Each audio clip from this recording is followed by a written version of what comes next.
Okay, it does say it's recording. It didn't tell me it was, but it says it is. So anyway, so thank you this morning. Kathleen Cue is an extension educator for community environment, or what we like to say is horticulture.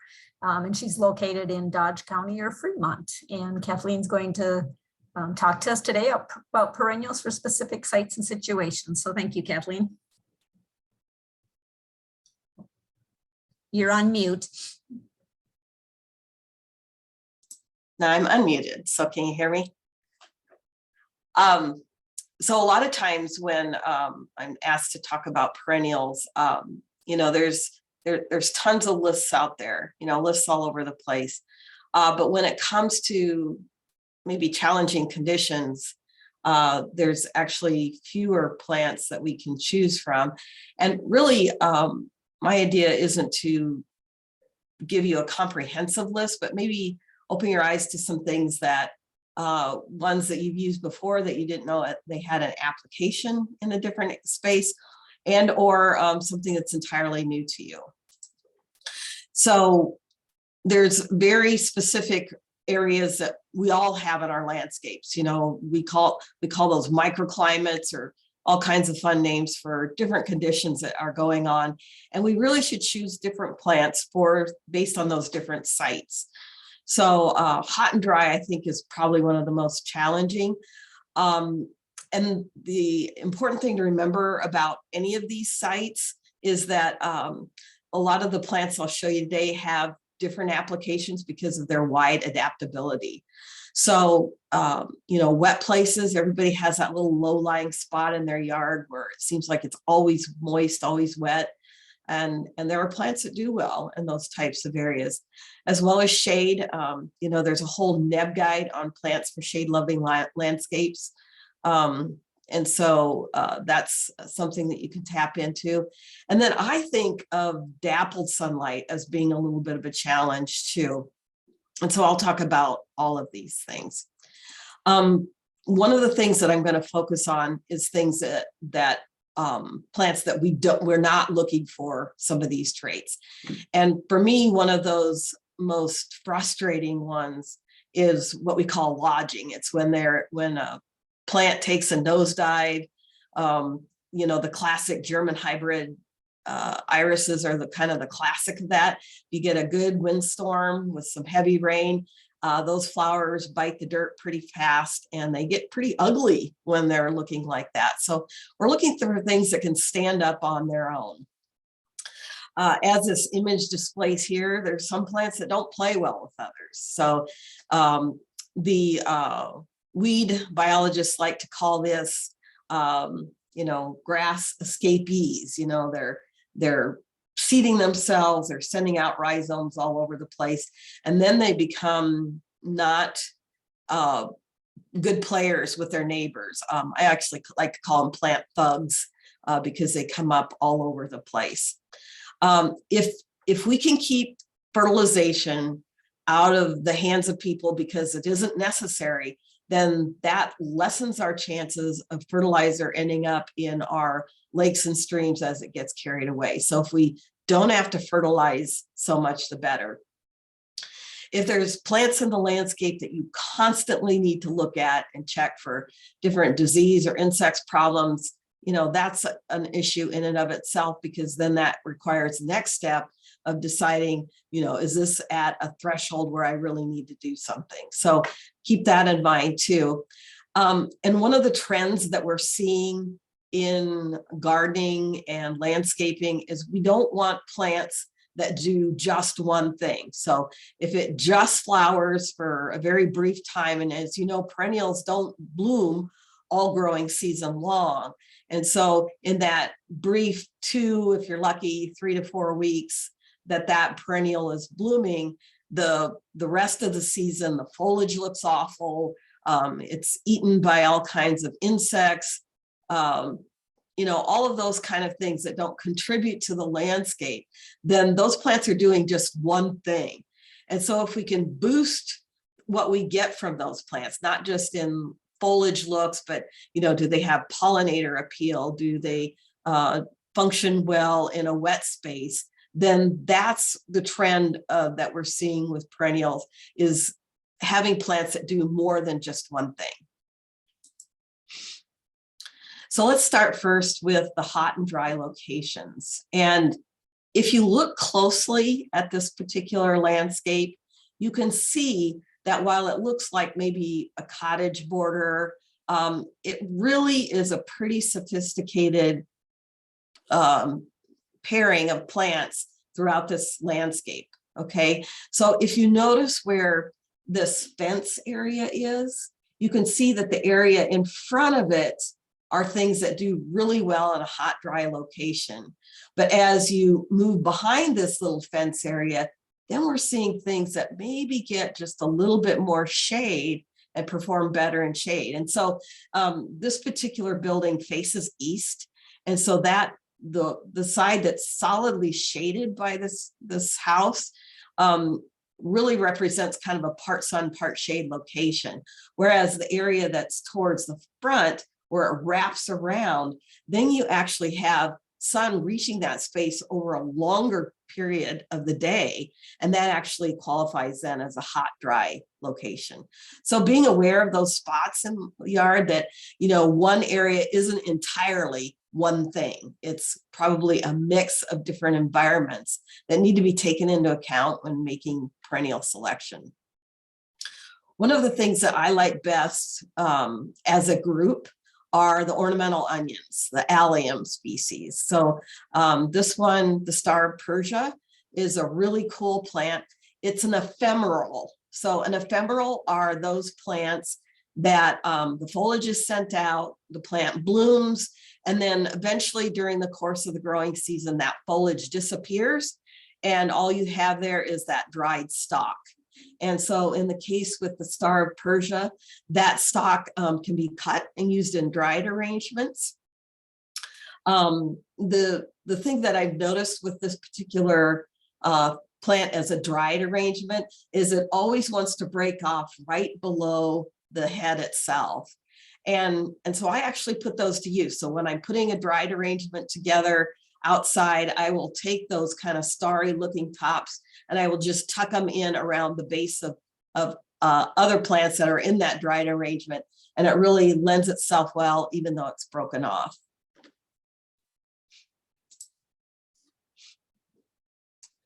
So this particular perennial was Perennial Plant of the Year, I believe it was 2019, not 100% sure on that.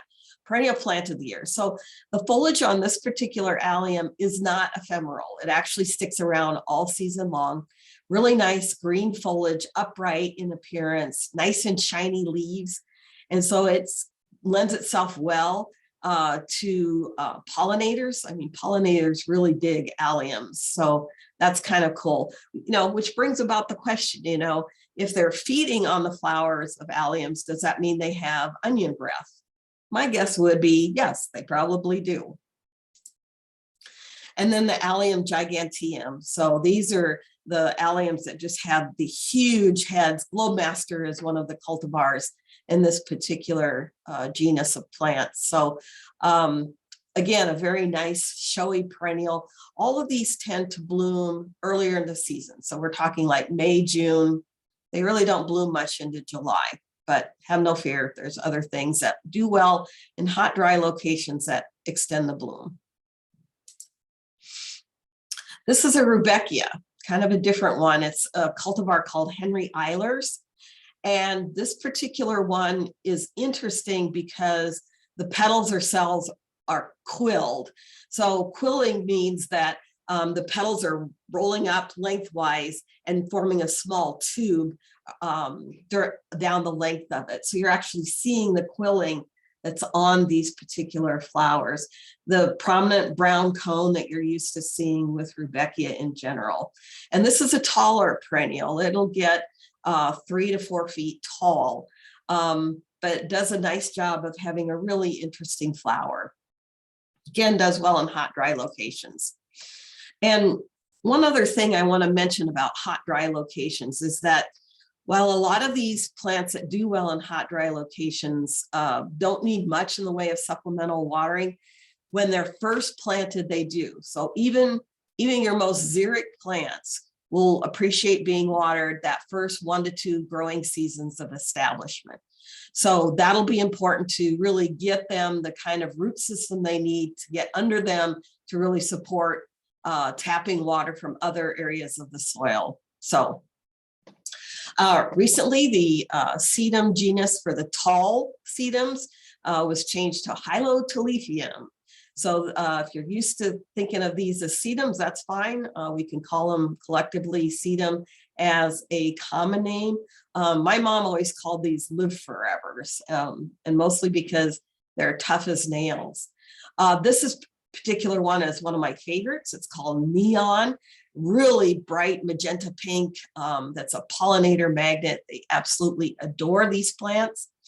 And when the Nebraska pollinator habitat certification came into being, we looked long and hard at all the different perennials out there that benefit pollinators. And granted, we definitely favored those things that were native. But in this case, where, you know, the sedums as a group are just so impressive as to how they benefit different insects, that it was hard to leave this one off. So we chose not to leave this one off. You'll find sedums on that plant list. And the old ones that we think of when we think of the taller sedums are kind of going by the wayside in favor of some of these new introductions that offer us more than just simply changes in flower color. One of the things I really like about the Matrona is these dark stems that are holding up those flowers. And that really lends to interest in the plant. And so looking at some of those things beyond flower color is going to be a really good thing to do. Now, what we see happen with the sedums in general, when people are planting them in spots that get irrigated all the time, or maybe it's just a too wet location, is you get that leading out from the center of the plant. So you'll look into the center, it'll be bare, and all the stems will be leaning outward. So that's one indication that they're being watered too much. And so, you know, if you're advising clients on these particular plants, then ask them about their watering methods, the amount, and how often they're doing that watering, because you'll see that lean develop for those. Now, one of those things that we can do to help that process is when the plants are about knee high, we can cut them back by half, and it will give a fuller plant, and you'll see less of that lean occurring.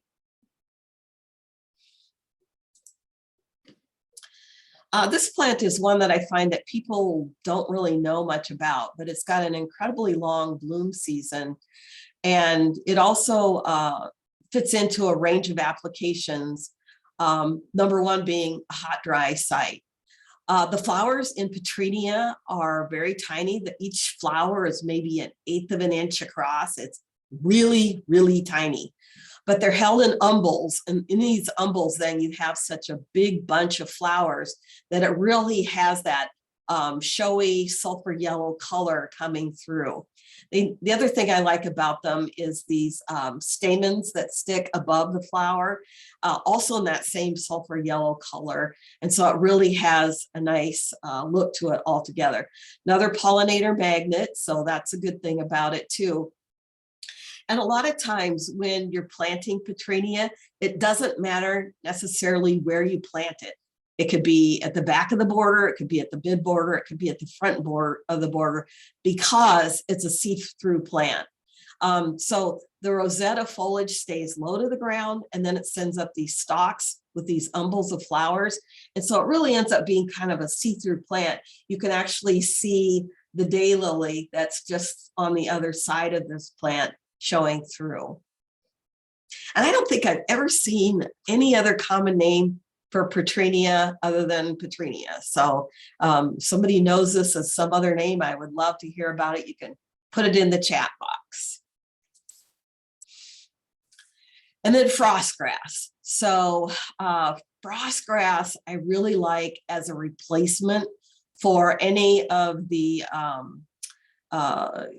some of the grasses that tend to be super aggressive. So this one is really cool because it's got, you know, these very horizontal feeling leaves on them with a very strong, prominent white midrib. It's a relatively early bloomer. A lot of times these flowers are setting on in July. And one of the things I want you to notice about this is this Sibiricus that's on the name. So this actually comes out of Siberia, very tough, very winter hardy, not aggressively seeding, tends to mind its manners. The clump does grow in girth over time, but it doesn't necessarily become something that's invasive in the least. So really, really nice grass that maybe is a little underutilized. And then the Baptisias, false indigos, those as a group have gone through quite a few renovations beyond just the original straight species that's listed here. You know, this one at the bottom right is Baptisia australis. It's what we find all over the place.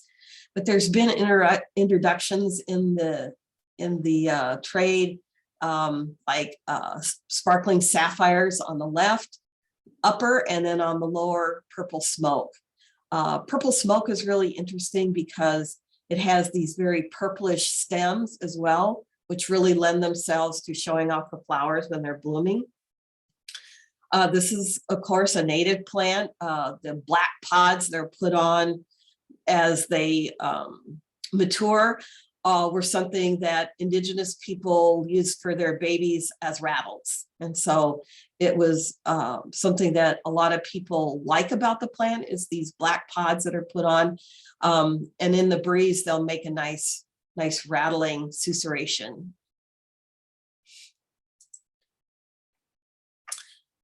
This particular grass, the giant saccaton, is one that's not for the faint of heart. And that's because it puts on some really good size. So if you have a very small yard, you know, you may not want to plant this particular one just because it's huge.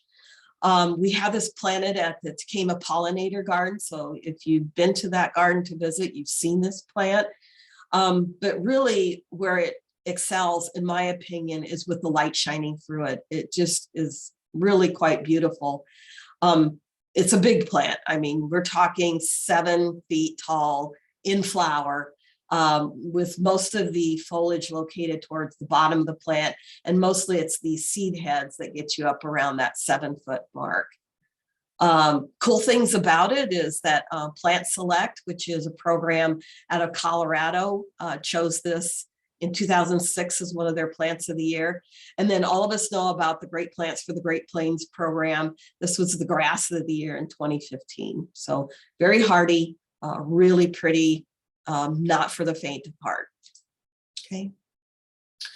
Now I'm going to switch gears a little bit and talk about the wet areas in the landscape. So it could be, you know, a kind of a low-lying area. It could be, you know, there's a steep or a spring close to that spot that lends itself to being wet.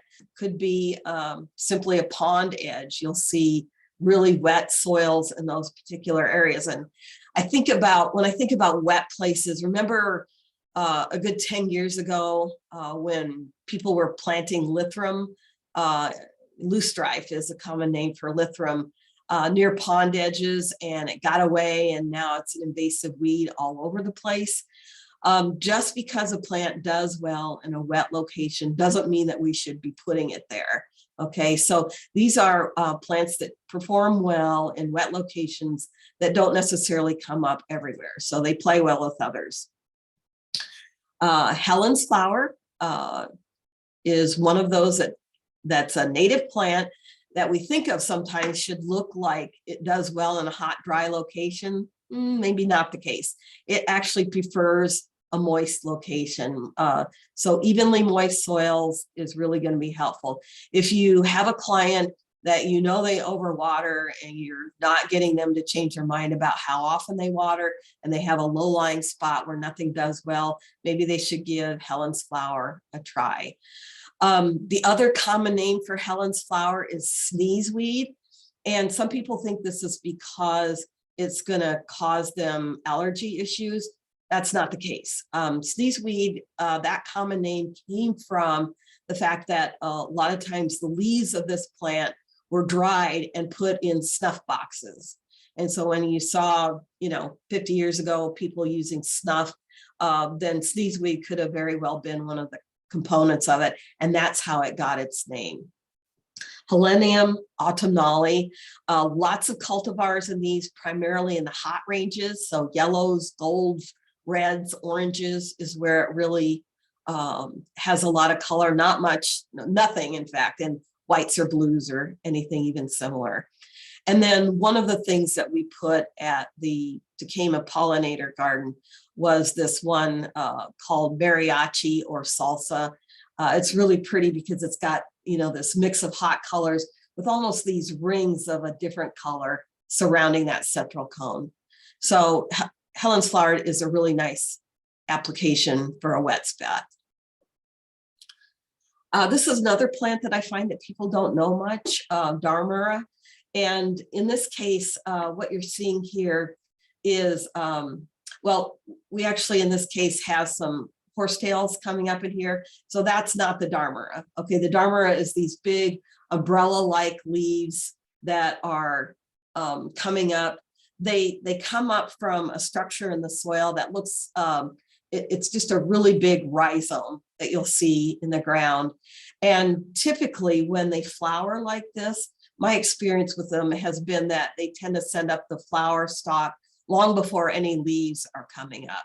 And that might just be an adaptation to a more northern climate, but it's in the saxifrage group. So if you're familiar with these flowers, it has that very much saxifrage look to those flowers. Sending up a flower early in spring. I mean, we're talking like mid to late May. And then the real showstopper is these leaves that come on after that.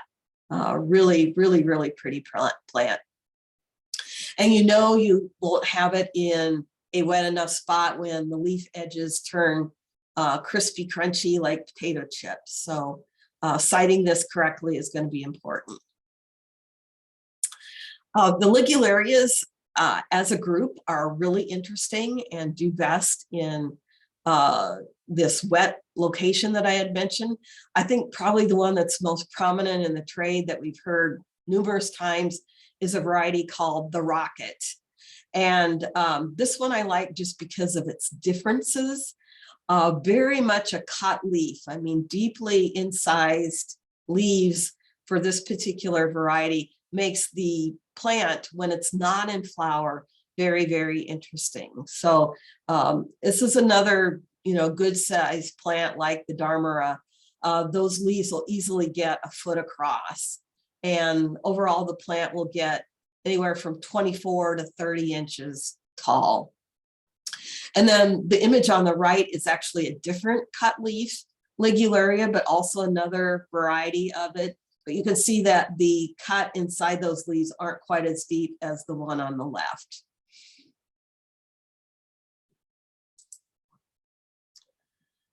And then we're going to talk a little bit about spiderwort. So let me just talk about this first, okay? Whenever you see the term wart, W-O-R-T, connected with any common name, the idea behind it is that in the 1500s, there was a document that came about. It was called the Doctrine of Signatures. And keep in mind that, people didn't have, replicated research studies like we do today. And so the term wart was used for those plants that we thought God was telling us, the creator was telling us that that plant was for a different thing, okay? So spiderwort as a common name doesn't mean that this was used to cure spiders. Instead, if you cut the stem of the leaf and you pull those stems apart, a long stringy goo can come from those stems. And when that goo dries, it has the appearance of a spider's web. And so in that terminology and that way of thinking with the doctrine of signatures, people thought that this then was meant as a cure for a spider bite. Okay, so spiderwort was initially used as a treatment for a spider bite. And that's how the term wart comes in. So just kind of a fact about things so that you're aware of some of that history behind plants. And so spiderwort, also called Tradescantia, does well in a wet location as well. And these plants are primarily in the pinks and blues, a little bit more in the purples is where you'll find them. But really nice foliage on them, kind of grass-like in texture. I personally would have never probably thought of putting them with this plant here, but this actually does well in hot, dry locations. Same with the lamb's ear. So that just seems like an odd pairing, but there could be just some site differences in that short space that makes this application perfectly fine.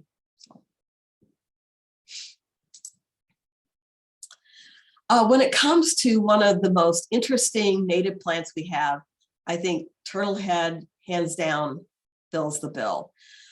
It's not a daisy type flower like what we're used to seeing with many of our native plants. This is given its name because the head of the flower itself is very pinched in nature.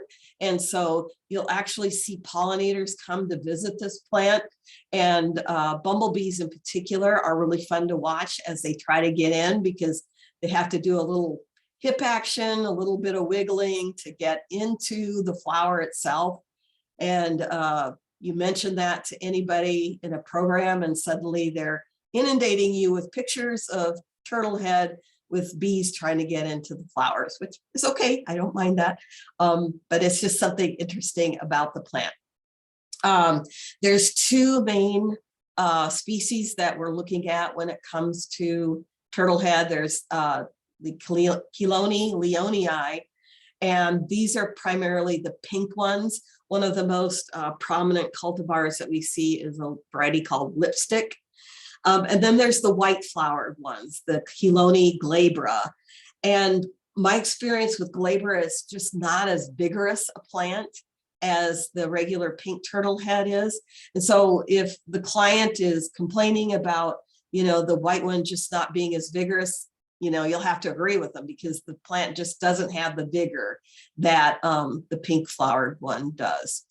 Really nice serrated leaves, glossy, hold themselves up well. And this, like the Dharmara, if you've got it sited in a location that isn't moist enough, the edges of those leaves become very crispy. So being aware of putting this into a slightly moist location is going to be paramount. The other interesting thing is that it has a pretty wide application of sunlight conditions.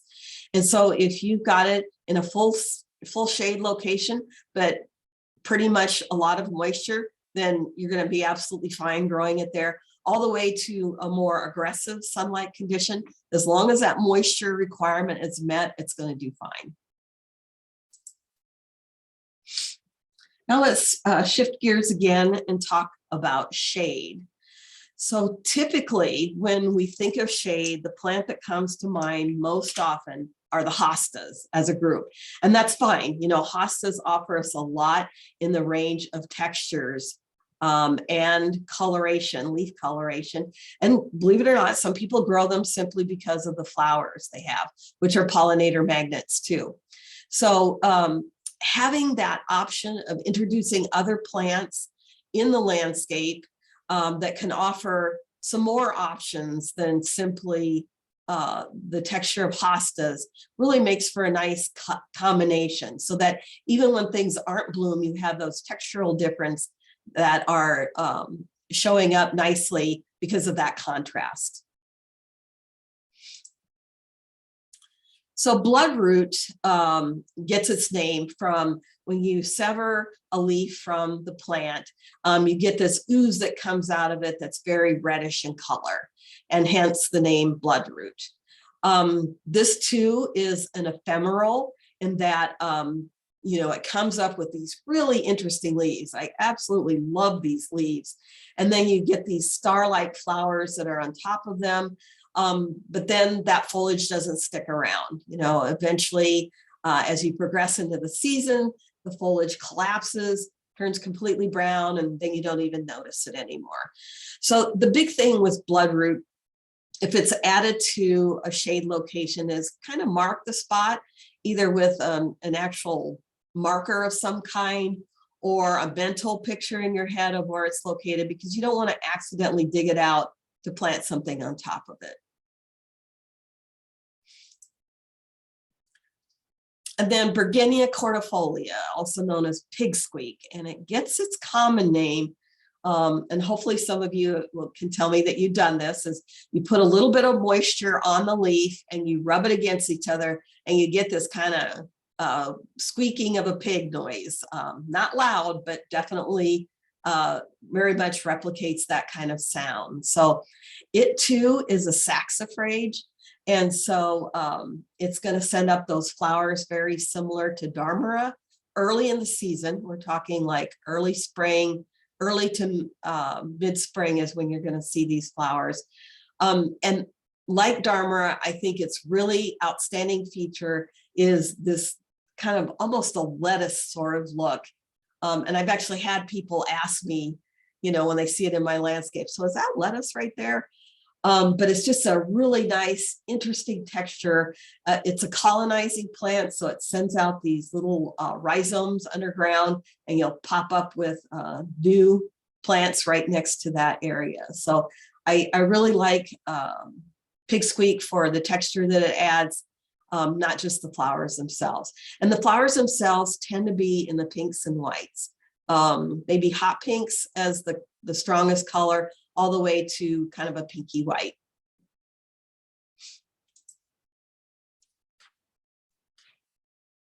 Solomon seal is one of those plants that I think of as an architectural plant. And I've heard Kim Todd say that as well, you know, with those arching stems that come out, they really have a strong architectural presence in a shade location. So just like the hostas themselves with those rosettes of leaves have that strong architectural presence, so does Solomon seals with those beautiful arching leaves. And Polygonatum biflorum, the biflorum refers to the two flowers. So whenever you see these flower clusters coming off, each one of these little pedicels will have two flowers stuck to it. So they're always paired up along that stem. So, and then there's also the variegated one, like in this image where you've got kind of the white edges on the edges of the leaf. Those are something that are a really nice addition as well. And then celandine poppy. Again, really beautiful cut leaf foliage on this particular plant. And it sends up these yellow 4-petal flowers that are a real showstopper when they're in bloom. And when they're not in bloom, they're still quite lovely in the landscape because of this cut foliage, and makes a nice contrast next to hostas.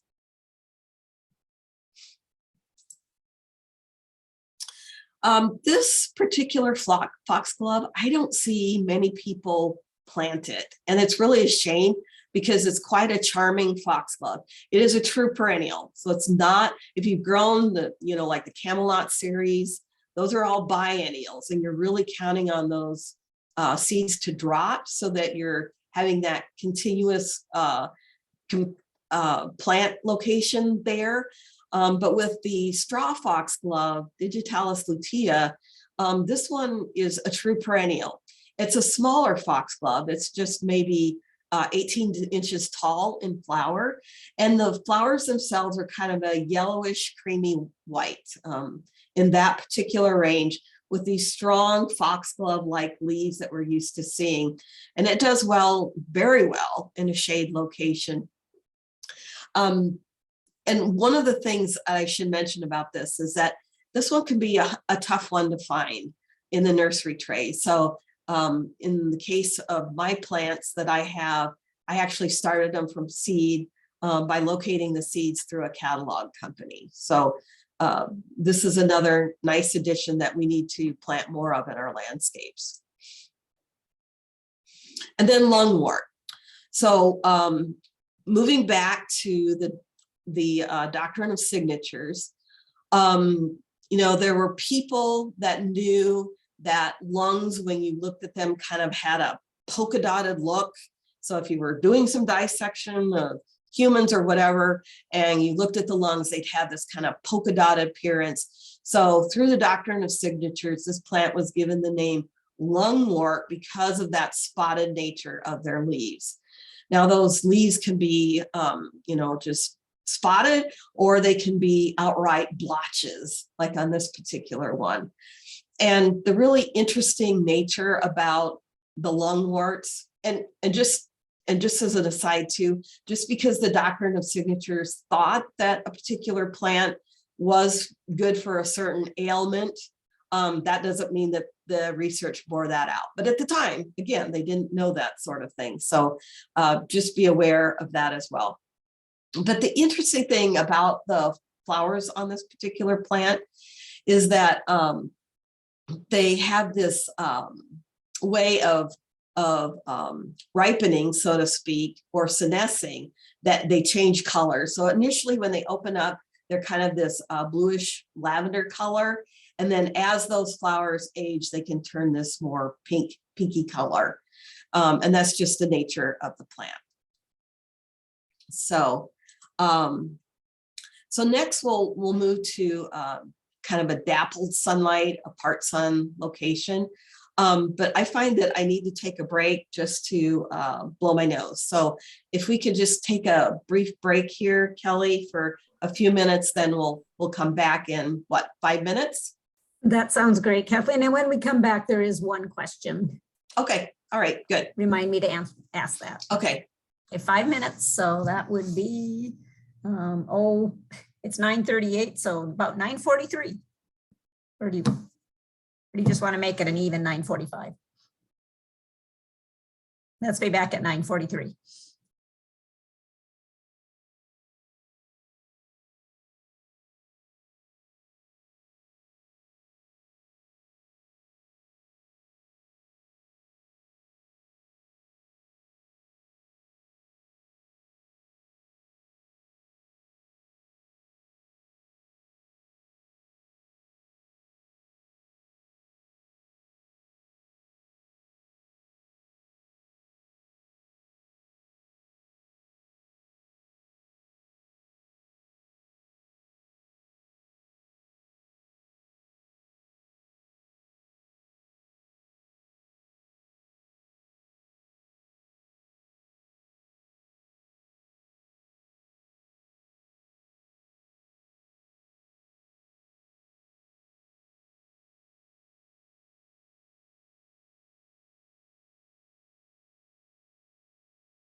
Okay, it is 9:43. So if you want to, do you want me to read you the questions or do you want to just look at them? I know sometimes, so you don't have to go through all the comments. One of them is, how tall does frost grass grow? Frost grass is a pretty big grass. It's going to get probably around 5 feet tall. So not as big as like the giant Saccaton grass does, but definitely a nice tall grass. So I would still probably use it in a small yard location. It's just that you're not going to have as many plants around it because that frost grass is just going to take up a lot of space. But it's a nice alternative to, occasionally I run across somebody that's trying to grow, what is that tropical grass that we get, the stakes from, the reeds, sorry, brain blank there. So, but it's a nice replacement for some of those grasses that are a little more invasive. So just a really nice thing to put in. Okay, and the other question was, can you give sizes of those Baptisia cultivars that you listed? Can I give the sizes? Yes, she loves the plant, but wants a smaller one. Yeah, all of the Baptisias are going to have the same kind of size wise. They'll get anywhere from 24 to 36 inches tall, more in the 36 inches tall range. The interesting thing about Baptisia as a group is that they really resent transplanting. So when you're purchasing a plant of these, if you're not raising it from seed, is you really want to make sure that you're putting in a smaller plant. It tends to handle that transplant shock better than a really large plant does.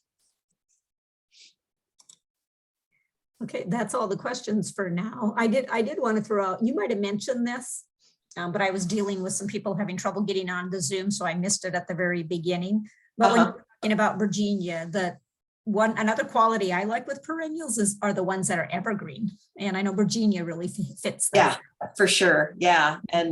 And I actually seen it poking through the snow, and it's still an interesting looking plant. So yeah, that's what I really like about Pig Squeak too. And the name. Right. People are always thinking I'm having them on when I'm talking about Pig Squeak, but no, it does make that kind of pig squeaky noise when you rub two leaves together that are a little bit wet. So it's a fun plant. It is. Okay, so go ahead and go on. Okay. So now we're going to switch gears and talk a little bit about dappled sunlight. And that's the sunlight that filters through trees that have, let a lot of light through. But we're also talking like edge areas. So at the edge of a canopy of trees, or if there's a building or structure nearby that shades a particular location for half the day or more, then those are going to be your part sun or dappled sunlight type conditions. And plants that thrive in those kind of areas have evolved a really unique physiology. What they do is they are perfectly aware that the plant is not in sun at that particular moment, but there's those moments where the sunlight kind of dances across the leaves as the wind blows the trees. And in those brief moments when there's direct sunlight contact on the leaves of the plants, then they switch into automatic high gear, or they photosynthesize like mad in those brief moments when that sunlight is there. And then when they're back in shade again, then they go into a slower metabolism or a slower mode of working. So it's a really unique plant that can handle those kind of situations. And incidentally, that is why turf grass doesn't do well necessarily in those areas where there's dappled sunlight. And that's because they haven't evolved the mechanism to photosynthesize like crazy in those brief moments of sunshine. So just kind of an FYI that this is a pretty unique group of plants too. Now, I know that beautyberry is technically a shrub. If we want to get even more technical, it's a sub-shrub in that most of the plant dies back over the winter months. In our case, this particular plant is included for two reasons. One, it fits in well into a perennial area. It has that nice shape and form that makes it a nice addition to that location. And the other is if you do have to cut it back pretty severely in the spring of the year, you don't care because it actually brings about more flowering. So Michael Durr, when he's writing about beautyberry, he talks about the Calocarpa dichotoma as being one of the most refined of all the different calocarpas that we could grow in our landscapes. And, you know, it gets these little tiny pink flowers along the length of the stem that, you know, they're pretty, but they're not show-stopping. They're not anything that anybody really notices. The reason we grow this primarily is because of the fruits. And if we take that one step further, it's the fruit color. Okay. So my husband is not a plant guy, doesn't dig plants at all. But he is a car guy. And so whenever this thing has fruit set on it and it develops this beautiful purple color, he always talks about the old muscle cars that had the plum crazy coloration. So to him, this is the plum crazy plant, even though they're not plums, because he's referring to an old muscle car color. So that's kind of fun if he actually notices a plant in the landscape, which I enjoy too. So it can get pretty broad, maybe 5 feet wide, but not very tall, maybe 2 feet tall at the tallest. And if you have a mild enough winter that you don't have any dieback on it, I would still recommend that you cut it back to maybe 12 inches in the spring of the year so that you get more of that flowering and fruit development. So just a really nice addition to the perennial border, technically a subshrub, but also does well in dappled sunlight. This one too, I find that people don't know much about. Closely related to asters, as you can tell from the flowers themselves, but it's a calimeris. And this particular variety here is one called Blue Star, and kind of a pale lavender color, not really true blue as what I think of as blue, but definitely a nice plant. And it puts on a display of flowers about like what you're seeing here, pretty much all growing season long. Just because it's a pretty consistent flower and does very, very well in that part sun location. And not very tall too, I should mention. It's maybe a foot tall and a foot wide, not a huge plant. And a lot of us are familiar with the Carl Forrester feathery grass. This is a slightly different species, Calamagrostis brachytricha. This is the Korean feathery grass. So what you're going to notice about this one is that it blooms later than Carl Forrester does. Usually you're going to see this in bloom in August. Also, what you're going to notice about it is the seed heads themselves is they're a looser panicle. So they're not real tight like what we're used to seeing with Carl Forrester. So it has more of an airy appearance to it. And this plant has a great application for smaller spaces and for part sun locations. So I like that look of having maybe a hosta next to a grass, but a lot of times as you're moving more into the shade, that's where you'll have the hostas, and more into that part sun location is where you can plant this guy right here. So it's not a super tall grass, maybe 3 feet tall at its tallest, and widthwise maybe the same width when it's in flower. So very nice grass, Korean feathery grass. Very winter hardy here.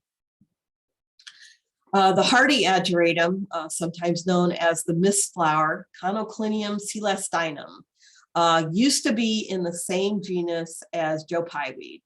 And then it was moved out of the Joe Pyeweed genus and into its own separate genus because of some of the traits that it has. Okay, so mist flower, we can see why it gets that name because of that, you know, that almost effervescent kind of flower to it that is associated with things like the, you know, the ageratum that we plant out in the garden spaces that is a bedding plant. The interesting thing about this perennial is that it comes up every year very reliably, but it will die back every year to a certain extent. And so in the spring, you will swear you've lost the entire plant. But just like some of the hibiscus and other things we grow that can take a really long time to come out of dormancy, this is one of them. So you would swear that you lost it every single spring, and then boom, here it pops up all over the place. It does colonize in space, as depicted in this picture here, and it's not aggressively so. So if it's in a spot where you really don't want it, comes up nicely, just like bee balm does. You know, it's very shallow rooted, so it comes up very nicely. So this is another one, and these are primarily in the purples and in the whites.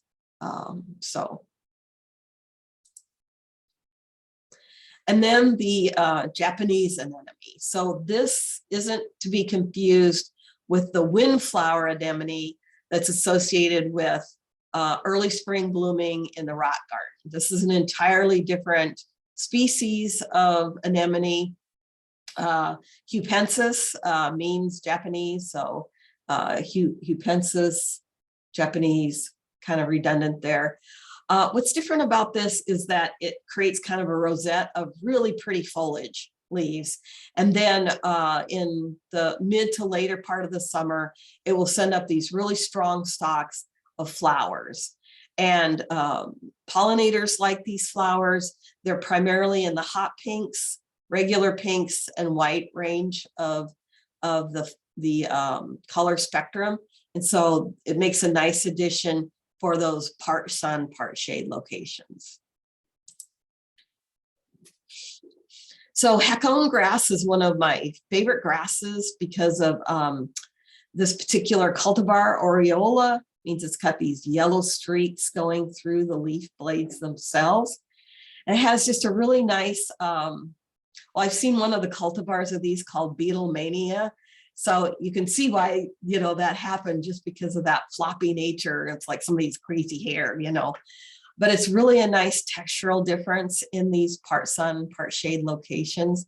So very nice addition. Hakone grass, Japanese forest grass, it goes by a lot of different names.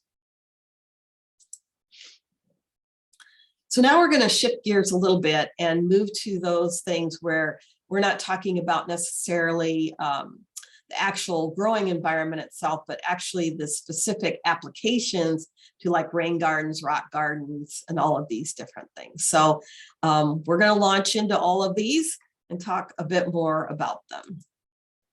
Okay. So the rain garden, as you know, is not a water feature in a landscape. It's actually a little bit of a depressed area where either there's a seep or a spring that's coming into that spot, or you're encouraging water movement from the surrounding landscape right into that spot there. Okay, it's really a mitigation for less runoff and more water percolation into the ground. Okay, and with rain gardens, we have a wide choice of plants that we can put in there. And let me just go to this next slide, because this will be something to think about. Intuitively, we can think that in a rain garden, we should naturally pick plants that like wet areas. And that couldn't be further from the truth. We really want plants that have a native background to them. And the reason for that is because our native plants are used to periods of wet and periods of dry. Okay, and one of the means by which they get this adaptability to extremes in soil moisture is through this incredible root system that they have. So, and just to contrast this, the plant on the far left is Kentucky bluegrass with its corresponding root system. So you can see that our native plants have really impressive root systems. And that root system serves as two functions. One, of course, is to take up moisture, right? We want them to do that if we're going to be funneling moisture into those rain gardens. But the other thing is the percolation that occurs. And what the root system does is act as a conduit for that downward movement of water. And so there's actually two functions that we use when we're looking at rain gardens. And actually, when we're measuring the amount of pollutants in the water that comes out of soil, out of the bottom of these gardens, the water is very clean.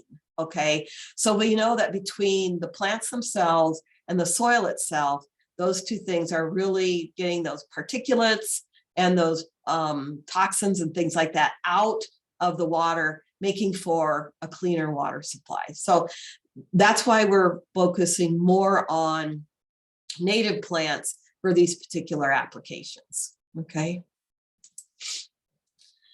And a lot of us know about echinaceas, right? Because they're purple coneflowers, they're near and dear to our heart. They're just something that perform really well. But I want to bring up a couple of ones that we maybe don't know enough about. One of those is the white flowered echinacea. And that's going to be something that you can certainly add to a rain garden space because of that, again, that deep root system offers you a different option for color choices in the petals. Okay. Then the other one that I like to talk about is the Ozark echinacea, Echinacea paradoxa. So the paradox here is that it's typically a purple coneflower, but in this case, it's a yellow petaled coneflower. So the paradox is in the color of the petals here. So both of these do really, really well in a rain garden space because of that incredibly deep root system. I always like a few grasses, and the thing is that I've had this theory for a while now that part of the reason that people don't like rain gardens is because they think they look too messy or weedy or wild or untamed or whatever. And my thought always has been is that if we choose more of these perennials that have a refined look to them, that people would be more likely to put rain gardens in. And in this case, prairie dropseed really fills the bill as far as having more of a refined look to it. I think of it as a petting grass. As you're going by it, it has just this incredibly soft texture that invites touch. So kids love to visit when they can touch the prairie dropseed. It does develop a flower and seed head on it that some people liken the smell of this to buttered popcorn. To me, it doesn't smell quite like buttered popcorn. So, but if you think so, that would be something to talk about today as well. So prairie dropseed is another thing. It's a smaller grass. And so when I say refined, it's because of that small stature. It's about 18 inches high in flower, and the whole width of the plant is around 24 inches.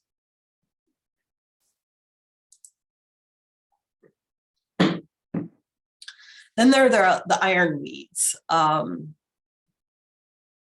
so just because a plant has the name weed in its name doesn't mean that we shouldn't be planting it. I encounter people like that, and I'm sure you probably have as well.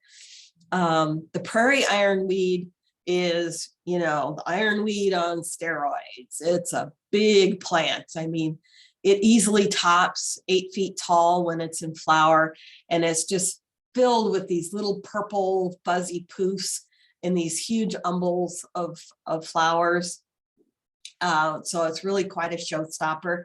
If you are growing the big old prairie ironweed, then what you may want to consider is when the plant is about hip high, cutting the entire plant back by half will give you a shorter overall plant that won't necessarily tower so high over the rest of the garden.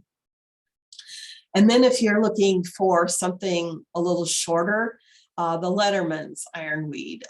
This is more of a mound forming type of ironweed. Sorry, I just realized that was there. More of a mound type forming ironweed that can definitely be something nice and tidy looking while still having that little poof of purple. So very nice, does well in a hot, dry location as well. You see them, the different ironweeds blooming in the ditches all over the place, usually in August. And so it's a nice addition for that aspect as well. Then there is the Bridges penstemon. So when I think of penstemon, the really cool varieties like war axe and some of those other ones aren't long living penstemons in our landscape, unlike the digitalis ones. So, so when I think of like Husker Red and some of those other ones, those are truly long-lived perennials. But another one to add to this mix is the Bridges penstemon. So a very nice one to include into the landscape, long bloom period. And definitely one in the reds and oranges is what you'll see these. And in flower, the plant stands a good 3 feet tall. So it's a good size penstemon, but not very far across, maybe 12 to 18 inches across is all. Now we're going to switch gears again and talk a little bit about rock gardens. Okay, so rock gardens are ones that we're really not supplemental irrigating. So they qualify under that hot, dry site, but some rock gardens actually extend into shadier locations. And so having plants that are ground covers that will do well situated next to rocks is going to be a good thing to do.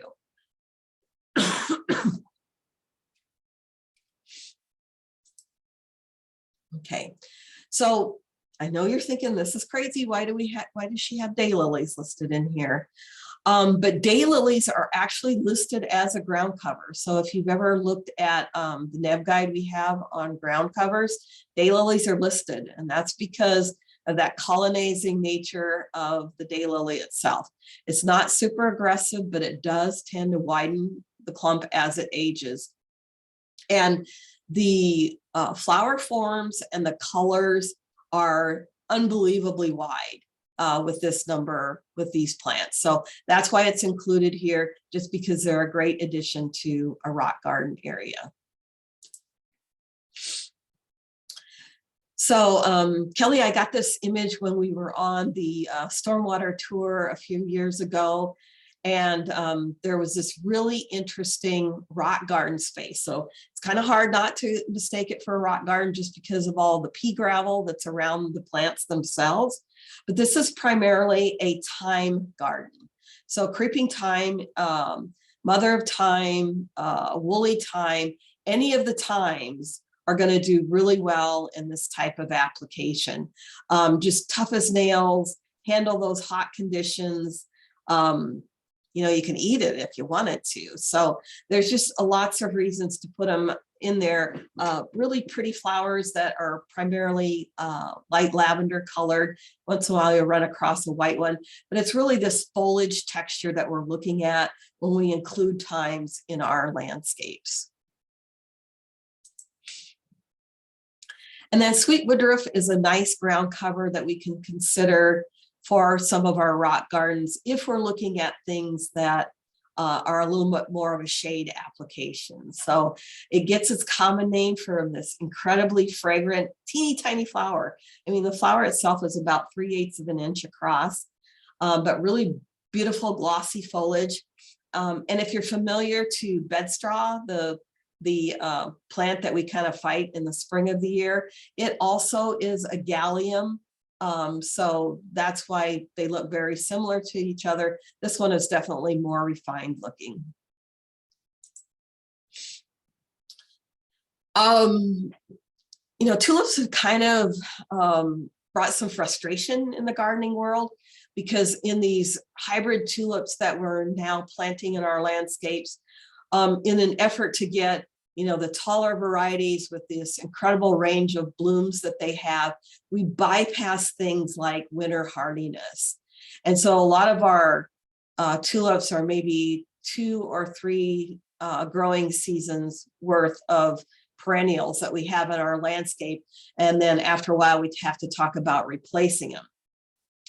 But consider some of the species tulips, okay? The species tulips are the grandparents and great-grandparents of some of our modern day hybrids. And this is just a tiny little rock garden type plant. In flower, it's maybe 10 inches tall at the tallest, with this spiky little leaves that are poking through around the flowers. And Botulinii, the species tulips, are a real interesting addition.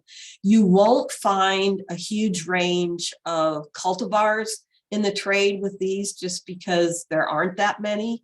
I think there's yellows, there's kind of a coral one, and then this orangey one, and that's about it. But they're truly winter hardy. And one of the things that I sometimes wonder if we don't keep tulips as long as we do is because we irrigate them after they're done flowering. And what's true of all of the bulbs is after they're done flowering and they've went ahead and photosynthesized like crazy to form that flower for next year right away, then that foliage starts dying back. And when that foliage starts dying back and we're still watering, we're contributing to the loss of those bulbs. So that's a big thing. This particular tulip I have growing under the eaves of my house. And so it really gets water in the spring when rainfall is abundant. And then once things get dry, it's perfect. Then it's ready to sit there through the summer months without any foliage, without any flowering, and it does absolutely fine. Okay. And then I want to talk a little bit about the lesser bulbs. So there's the major bulbs that we think of, like, tulips and hyacinths and daffodils, but there's a whole range of the lesser bulbs that we don't think of in our landscapes. And a lot of these are colonizing bulbs. They'll come up in other locations. On the right here, we have the Siberian squill. That is probably going to be the closest we get to true blue in our landscapes of just about any flower. And it does come up in the lawn a little bit. I don't really care because I mow the lawn anyway. And so by the time it's done blooming, I can start mowing that space and it doesn't hurt at all. And then the species iris. These are the ones that are really teeny tiny. So this particular one only gets maybe 6 inches tall. So really nice application for a rock garden. And if you're a fan of irises anyway, you know that they show to their best when you're actually looking down on the flowers rather than looking at them from the side view. And so Iris cristata is a really nice addition because of that ability to look down on it and really enjoy those colors that are going on in those petals and sepals. Okay, so typically the area between the sidewalk and the street goes by a couple of different names. Inferno strip is what I like to use so that I don't have to swear. But these are really hot, dry sites. On top of that, they're subjected to salt, right? Just because the salt trucks go through in the winter months, and some of that salt lands in that inferno strip area. And so we want plants that do well in a hot, dry location that also take some salts. But the third consideration is sight lines. So, if you imagine this SUV right here is pulling out of this driveway, you don't want any kind of plant to be of such a height in this inferno strip area that it hides a child that's on their scooter or tricycle coming through the sidewalk area.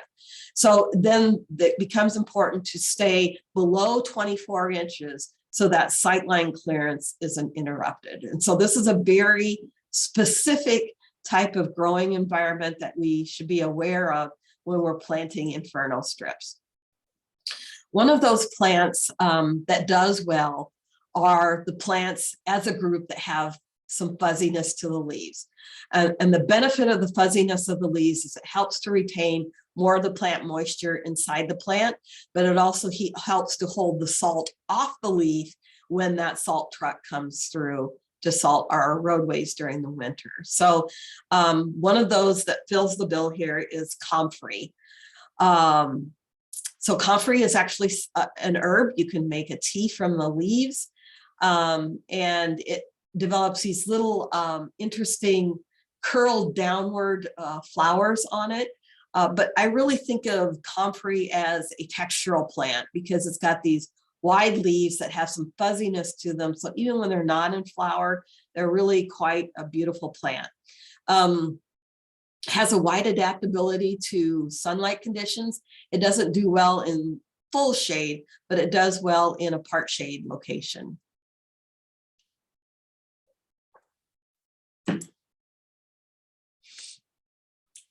So nepetas or catmints have been around for a long time. And when I think of catmints, I think of the ones that everyone knows, Walker's Low, right? Everybody's heard of Walker's Low. One that's not as well known is the Siberian catmint. And in particular, and I don't speak French, so if anyone does and they know I'm massacring this, I'm sorry.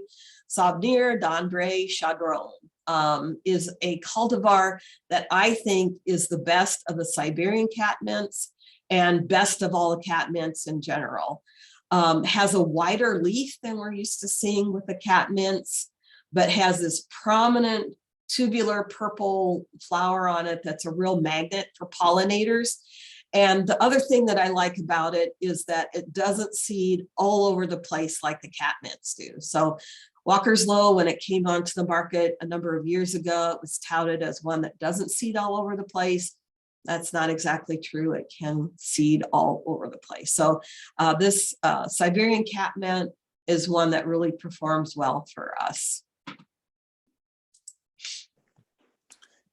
Now we're going to look at pollinator gardens, okay? And again, we're going to look at things that are primarily native, but that doesn't mean necessarily it'll be 100% native because there's other things that do well.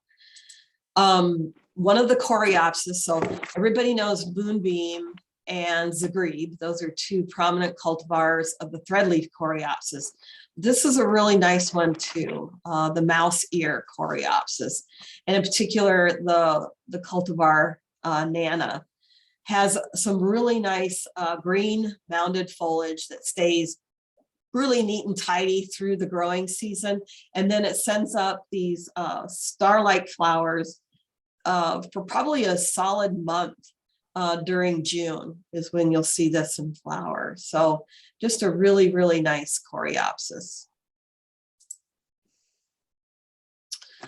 The Tanacetum as a group, I think of as being pretty darn invasive.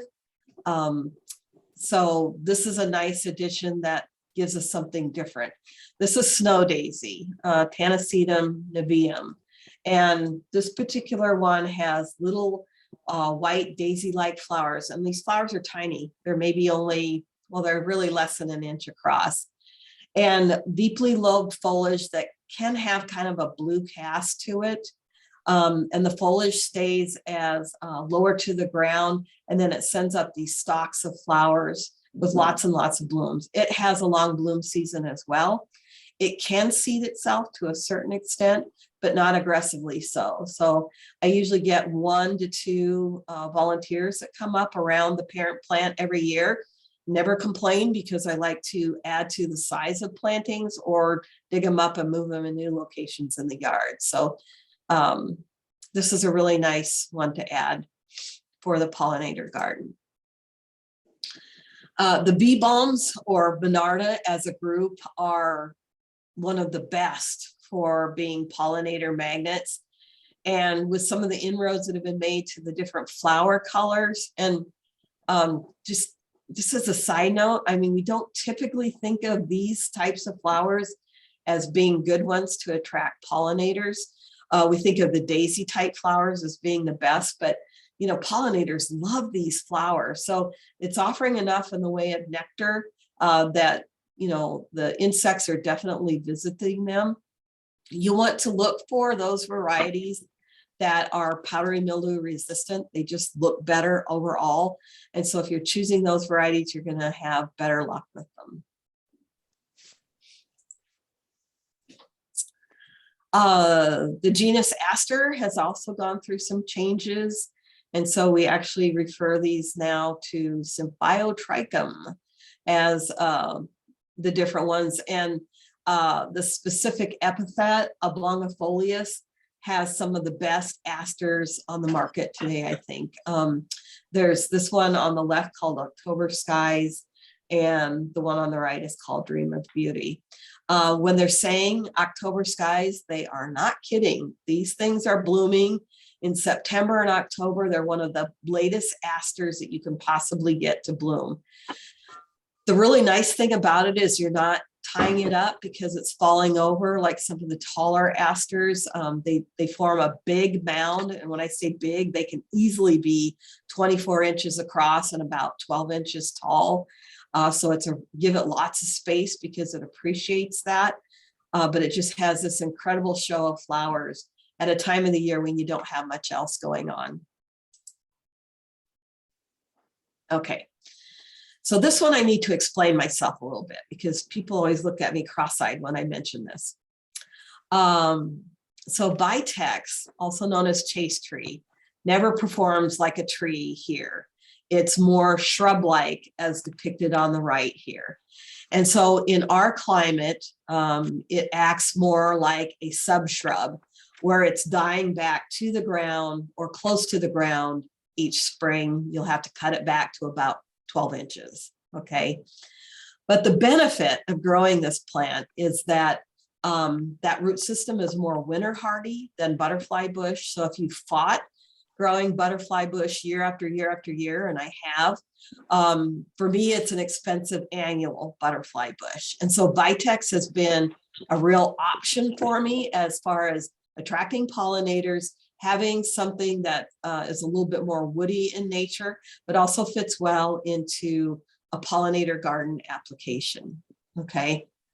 So Vitex is one of those plants that you can put into the landscape. So I was at Madison, Wisconsin at the Rotary Gardens there, and they have this particular plant. So Madison, Wisconsin is further north than us, and they are growing this reliably year after year. So this is something that we can have some reliable flowers for.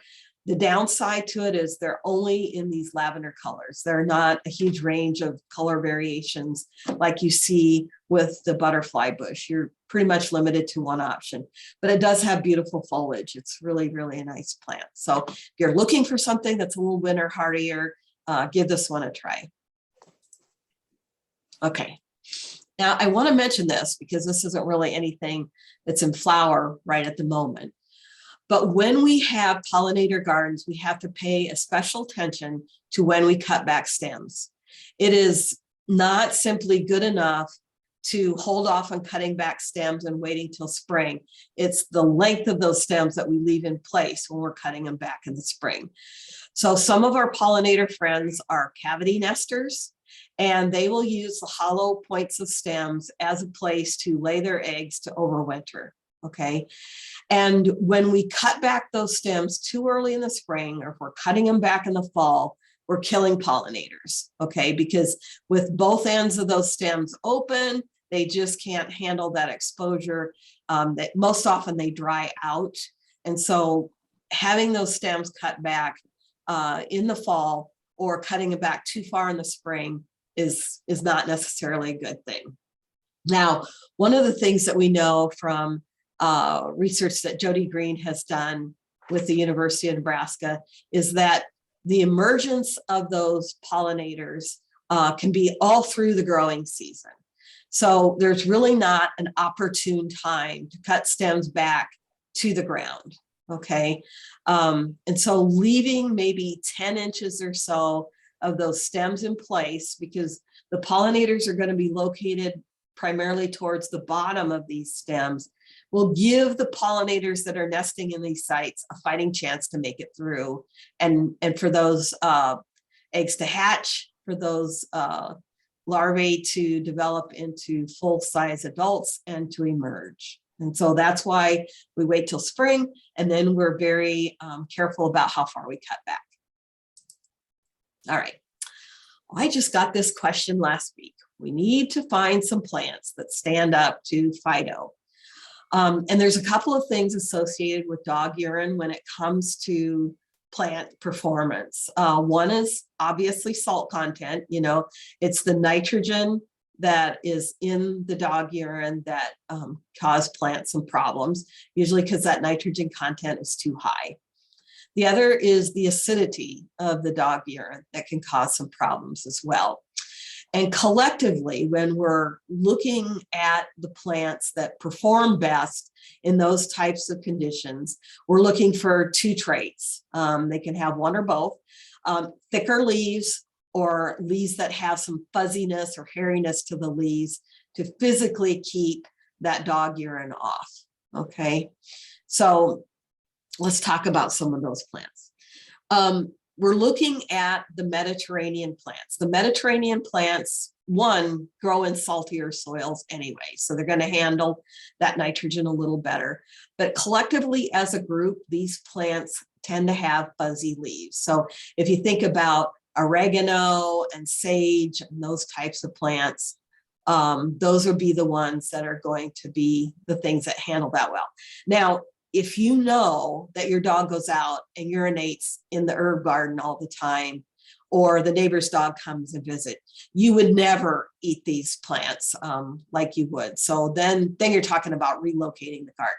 But if you're looking for plants that perform well and maybe provide some flowers, then your Mediterranean herbs are going to be a good choice. There's a whole number of ornamental oreganos on the market now that would be a good choice in that particular location. And then just some things that we're used to, you know, like good old lamb's ears. And there's lots of cultivars of those on the market now. Thankfully, they're going to handle this better just because of the fuzziness of the leaves, as well as comfrey, which I already mentioned. The ornamental grasses as a group are going to handle that better, just mostly because a lot of them have those thicker leaves, and roses as well. They both have the thicker leaves. Now, when I was researching this, vegetable plants were listed as things that handle dog urine well also. But dog urine on our vegetable plants is not an organic approach it's not even considered a healthy approach to eating vegetables. And you know, I know that there's some benefits to urine, but this isn't one of the applications. And that's because some of the diseases that dogs get can be transferred to us when we eat those vegetable plants. So, you know, if you want to grow a vegetable as an ornamental in some of those spaces where dogs are visiting, that's fine. But if you're growing it to eat, then relocate the garden or exclude the dogs in some way. When I was working on my graduate degree, one of the things I did was kind of a tally of plants that bloomed in the August. In my own landscape, I noticed that of all the different perennials in my garden, the things where flower color was at the lowest point was the month of August. And so when I was working on my graduate degree, it was through Iowa State, created a publication called Flowering Plants for the Late Summer Garden. And so I created a QR code here if you want to scan that with your phone, or if you want to just go in through this GoUNL address, you can look that up. It's been a while since I was working on my graduate degree, but they still have it up on their website. And that's really gratifying to me because that means people are utilizing it. So, you know, if you have a particular moment of really wanting to boost the garden in the August, you know, this would be a good choice of material to look at. One of the perennials that I think we don't utilize enough in our landscape are vines. We just don't hardly use them, but this is one that performs really nicely in the August garden. It's one of the later blooming clematis. Betty Corning is the cultivar, and really quite a lovely plant, and has these downward facing lavender color flowers.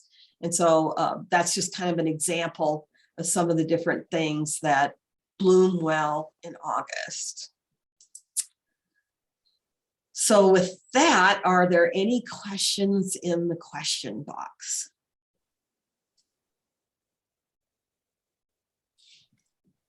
There is a couple. I was working on sharing your link so people could click on it here. Yeah, you want me to just go back to that, Kelly? Well, I put it in the chat box, but Oh, okay. that's fine. All right, thank you. I did put it in the chat box, and I was also typing that I will also share that link along with the link to the recording. Okay. So people can access it that way as well. But one of the questions was, how tall is Iris Christana? Oh, it's really short. I mean, you're in bloom, it's maybe 6 inches, you know. So, and that's why I mentioned that, you know, irises really shine their best and brightest when you're looking down on the flowers. And so when you have an iris that's, you know, less than 6 inches tall, it's really nice to actually to be able to look down on it. Whereas the tall bearded irises, I mean, they can get really huge, you know, and so looking down on them is a bit more of a challenge. And I was going to ask this, but Wilma is asking if we can get a link to a PDF of the PowerPoint. Oh, okay. Share that with me, and then I will share. Yes, I will definitely share that with you, Kelly. Yes, Yes. thanks. Yeah. With our, I should have thought of that and asked for it ahead of time with our last minute change.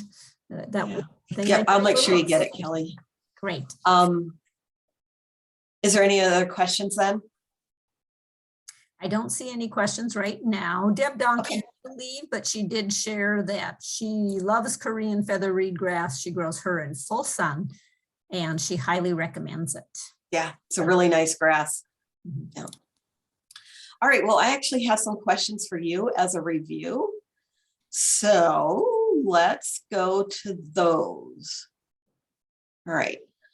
So what ornamental grass is not for the faint of heart because of its size? And it doesn't have to just be the one that's in my PowerPoint. If there's another grass you know of that, you know, is really monstrous, you know, put that out too.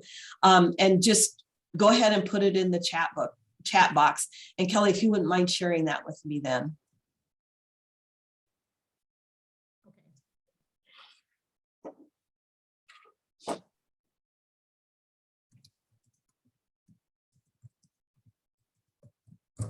So really what I'm doing is testing your memory recovery, just to see if you're tuning in to some of the things I'm mentioning.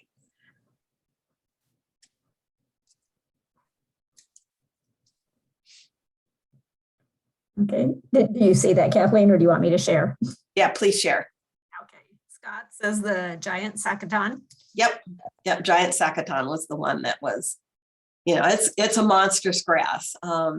And if you go to the Takema pollinator garden just to visit, you won't miss it. You know, it can have some of the height that like what we're used to seeing with big blue stem, but where it's really different is that width.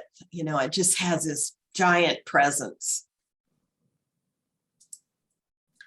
Okay, so name a ground cover that would be good to use in a rock garden and an inferno strip. So it actually has two applications. And occasionally we do see rock gardens, you know, developed in an inferno strip area. So having a plant that would be a good application in both spaces would be great. And it doesn't have to be things from my presentation. If there's other ones that you want to list, feel free to do so, and go ahead and put that in the chat box.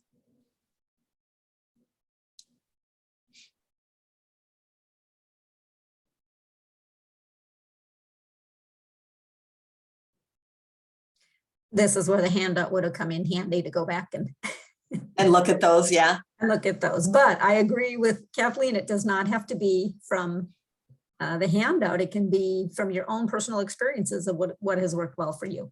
Oh. So far we have thyme and lamb's ear and catmint. Yeah, all of those would do really well. Yep, good job. So what is the paradox in Echinacea paradoxa?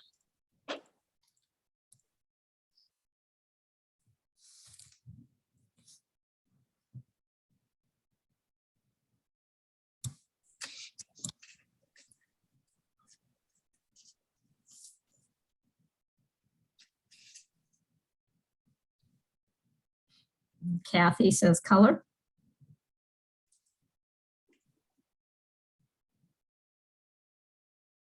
The color, yeah. The paradox is that we think of Echinacea as the purple coneflower, and instead it's the paradox that it's yellow instead.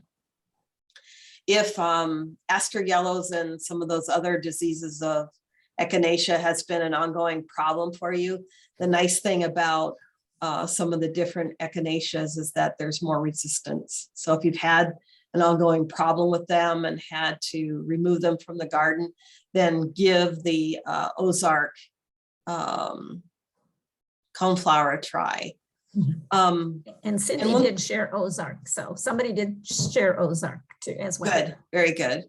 And one thing I want to mention about both the Latin names and the common names, that we'll see things like Virginiana or Sibirica or whatever.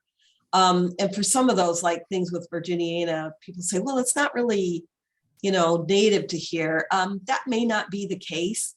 What is probably a more likely thing is that the botanist that was doing the collecting of the plants, 200 years ago and sending them off for classification, collected them from that part of the country when they were doing it. But that doesn't mean that they aren't also native to this part of the country. So when I say the Ozark coneflower, it doesn't mean that it's strictly found in the Ozark region. That just is where the botanist was when that plant was collected. Name one plant that's classified as an ephemeral.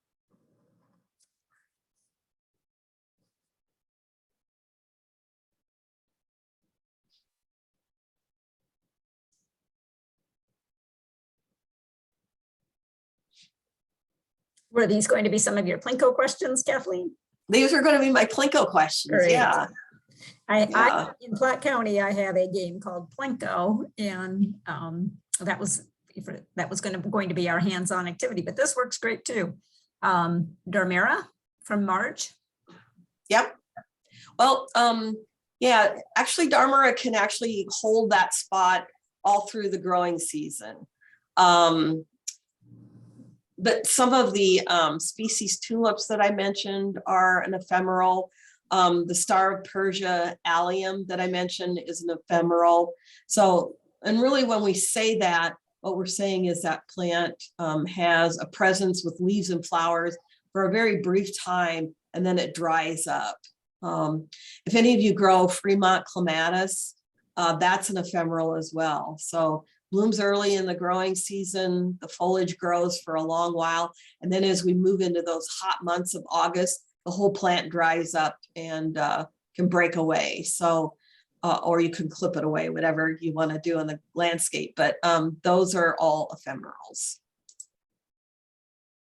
So what plant might be a good replacement for butterfly bush?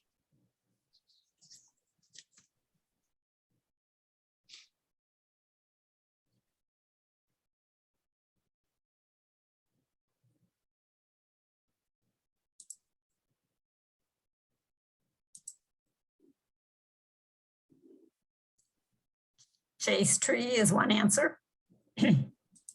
And some Mary Jo also said chase tree. Chase tree, yep, absolutely. Yep. Very good. Third one from Cindy. Good job, everyone.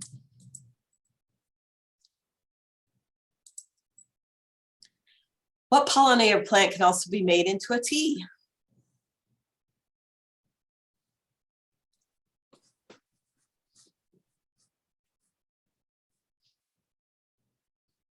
Actually, this is a pretty wide range of plants that would fit into this. Yep. Kathy shared comfrey. Comfrey, yep.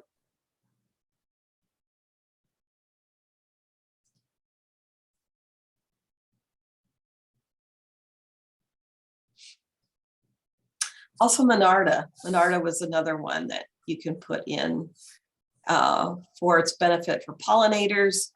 If you like making your own bee balm tea, you can do that. It's just a really, really versatile plant. Oops, sorry for the typo. Name one subshrub that fits well among perennials. I actually talked about several today, but if you have a different one that you, and remember that a subshrub is one that the entire shrub doesn't overwinter. So you get some dieback in the stems. And so really what you're having is crown survival during the winter months.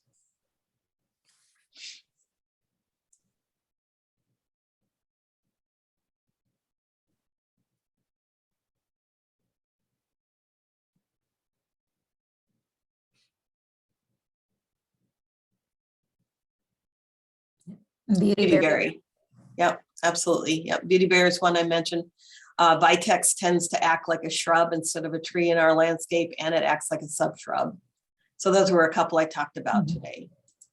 I was going to share, I was waiting for somebody to type it in, so I didn't give it away, but you know, just emphasizing your comment of whether it dies back or not, to prune it back, because the year before last, I just didn't get time to prune it back, and it didn't die back very far.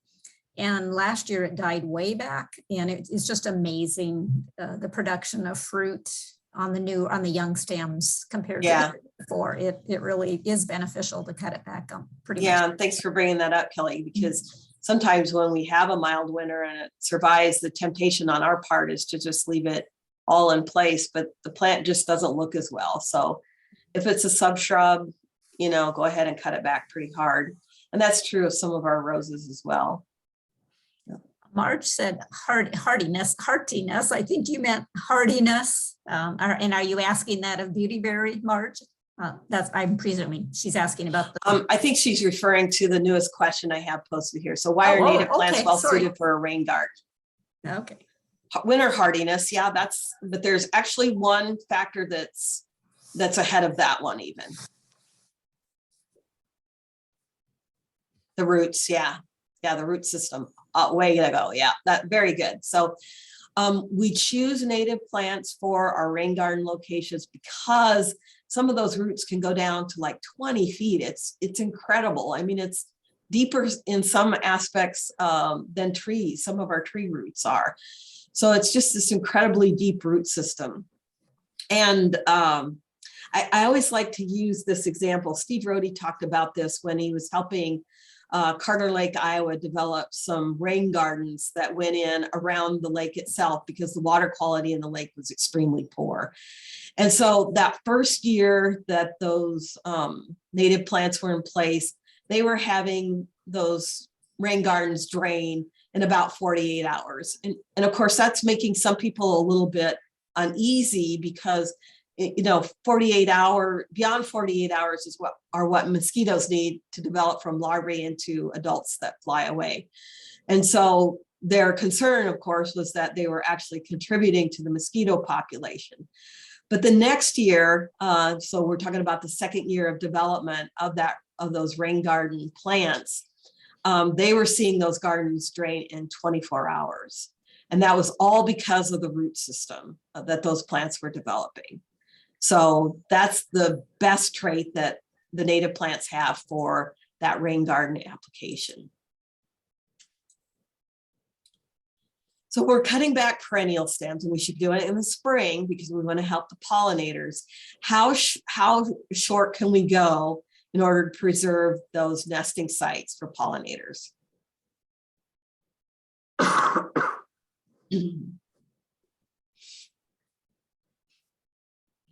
I'm sure you see. You're absolutely right, 10 inches. So that's perfect. You know, if you're doing that, then that's really good.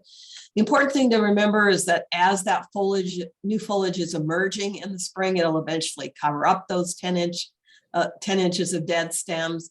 And eventually, as those 10-inch stems no longer become useful for pollinators or the plant or anything, they break away. So 10 inches tends to be about the right length. What's the new genus name for the tall sedums?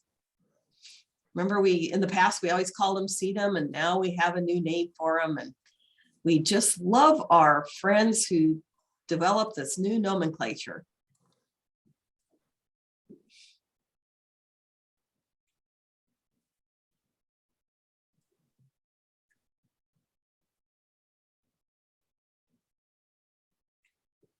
I know you're all madly thinking about this right now, or you're just mad that I asked the question. Matrona is a cultivar of one of the tall sedums. So, there's all different kinds of tall sedums. Hylotelephium, yes.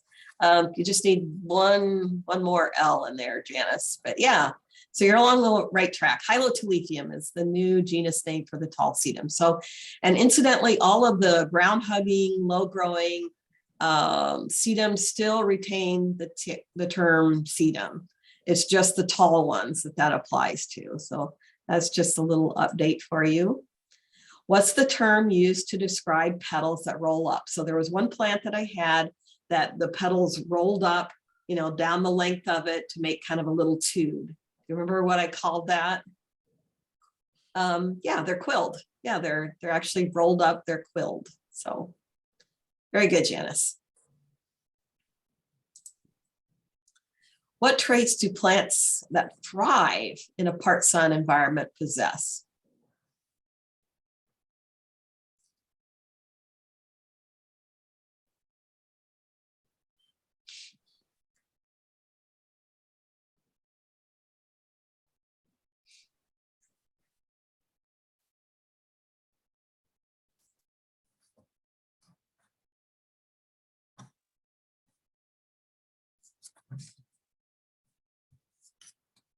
Yeah, those are really good answers. So they've developed this unique physiology that, and I don't know any other way to describe it, but as that sunlight, the trees are blowing overhead, and so that sunlight is literally dancing across those leaf surfaces. And in those brief spaces where sunlight is fully exposed to that leaf surface, those portions of the leaf are photosynthesizing like crazy. And so that's what really gives them a very unique ability to handle those types of locations. So name a perennial that would work well for all of these sites. So it has an application for all of these locations: a rock garden, a rain garden, and a pollinator garden. And there's a lot of overlap there. So, so a hot, dry site, maybe handles a little bit of salt, does okay in a rain garden, so we're probably talking about something native, and a pollinator garden, so attracts pollinators.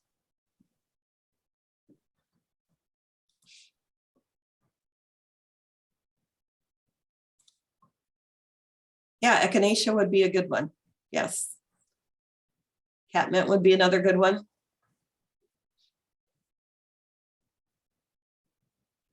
Any other ones? Sedums. Yeah, the sedums as a group will be really, really well. Yeah. Snow and summer. Cerastium tomatosum. Is that one you're talking about, Kathy? Yes, that would do well in a rock garden and a pollinator garden. Yeah, it would fit all of the bill for all of these. Yeah. What type of perennial is greatly underutilized in landscapes?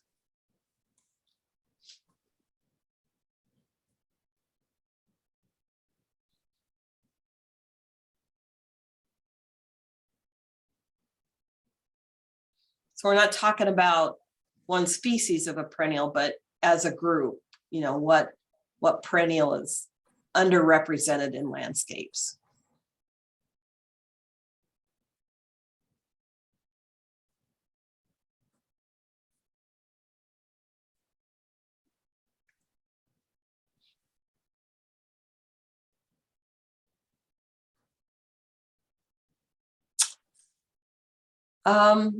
Actually, when I was talking about, yeah, vines. So Mary Jo got it. So the vines that we grow in our landscapes, you don't see them utilized a lot. You'll see them in garden sites, but as a structural element and landscapes around businesses or people that are just looking to create curb appeal, vines are really the plant that's people don't tune into them. And the really cool thing about vines is that they hold whatever form that you have them growing on. So if you have them on an arch, they'll have an arch shape. If you have them on a rectangular trellis, then it's a rectangular shape. It's really a versatile plant that we don't make enough use of. So, okay, so that is all of the questions I had for you.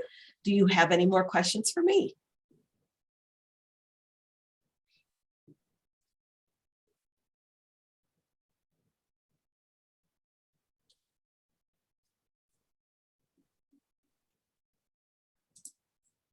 I'm not seeing any come into the chat.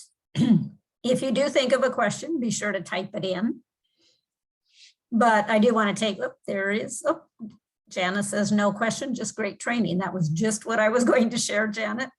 That was a ton of information, but it was great information. And there was a lot of new information. So Kathleen, a lot of, things I had not heard before, some plants that I had not heard. I was jotting down the ones that I can add to when I'm recommending. So that's always great. So Kathleen, you always do a great job and everybody enjoys it. So thank you so much. I see a question here now. What is the white flowering star flowering clematis? Like the sweet autumn clematis is what comes to mind. Yeah. Yeah, the sweet autumn clematis. So it's one of the last clematis to bloom of the season. Does seed itself somewhat aggressively. I shouldn't say somewhat, it seeds itself aggressively. In fact, the one that I had in my yard was one that another master gardener shared with me. So, they seed themselves quite a bit. And if you don't like that nature, then maybe look to some of the other clematis that will mind their manners a little bit better, that you're not fighting them all the time. But if you're a gardener at heart, then there's no reason why you can't grow it. When it's in bloom, it's a showstopper. Kathy shared that she burns the seed heads. You got to be careful of burning, but do you have any comment on that, Kathleen? Yeah, deadheading to burn those seeds is going to be a tedious task. And if you're burning the plant while the seeds are attached to the plant, then you have to worry about, if it's a trellis of any size, then you're talking about a burn that can go up pretty high. Burning the seeds is certainly effective. There's no doubt about that. I just worry about safety issues associated with that. So, but thanks for the comment, Kathy. Hers is on a beach and she torches it on a metal trellis, but she also lives not in town. Kathy doesn't live in town. Okay, well, that's good to know. So there'd be some rules probably in town. Scott, did you see Scott's question? He wants to know. Yeah, is there a clematis that blooms all summer? Not to my knowledge. Not to my knowledge. Even some of the shrub type ones like the clematis heracleofolia, they just don't bloom all season. It's like a lot of perennials. There's just that short period of bloom, and that could be from 2 weeks to a month, depending on the perennial. And that's why it's really important to have that succession of bloom, especially if you're trying to help out pollinators, because just because you don't have anything in bloom in your garden at that particular moment doesn't mean that they're not hungry. They are, so having something in bloom all the time is really going to be important for them.